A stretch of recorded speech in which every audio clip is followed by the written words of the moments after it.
तर good morning आणि नमस्कार मित्रांनो. सकाळ सकाळी मी नाश्ता वगैरे केला आणि हेल्मेट वगैरे पॅक केलं, गाडी वगैरे पॅक केली.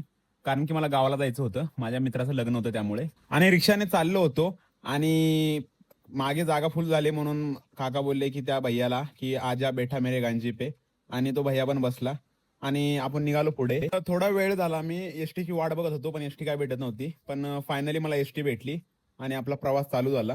जेव्हा पण मुंबईवरून मी गावाला जातो मला खूप भारी वाटतं. कारण की मुंबईमध्ये खूप मला कंटाळा येतो आणि त्यानंतर मी आपले जो डाएट वगैरे आणला होता तो मस्तपैकी खाल्ला आणि पुढे निघालो आपण. त्यानंतर एसटी लंचसाठी थांबली होती म्हणून थोडासा आपण बाहेर आलो. त्यानंतर फायनली मी पाचवडमध्ये पोहोचलो आणि मस्तपैकी मी गेलो पावभाजी खायला.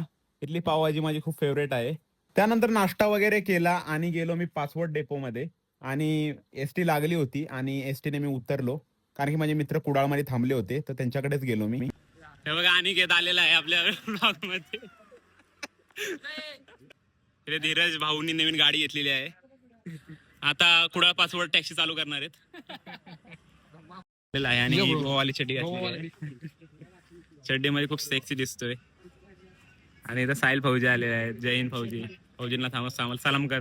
सलाम कर की एकदा तिकडं बघून सलाम कर. हाच की ब्लॉग मध्ये चांगलं कर. माझे मित्र मला खूप फोर्स करत होते की भाऊ आम्हाला पण ब्लॉग मध्ये घे. तर त्यांना फायनली मी ब्लॉग मध्ये घेतले. संग्राम माझा मित्र इथे भेटलेला आहे. संग्राम कसा आहेस तू? एक नंबर. खूप छान वाटतं. संग्राम संग्राम आपण भेटू आता घरी जातो.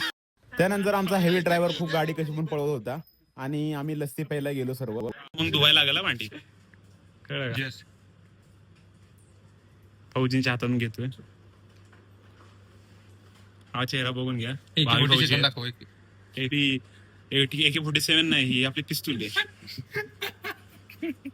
आणि इथं धीरज भाऊ खूप चिडले होते आणि प्रत्येकाला बोलत होते की कशी गाडी चालू नकोस, माझा भाऊ मला घरी मारतो.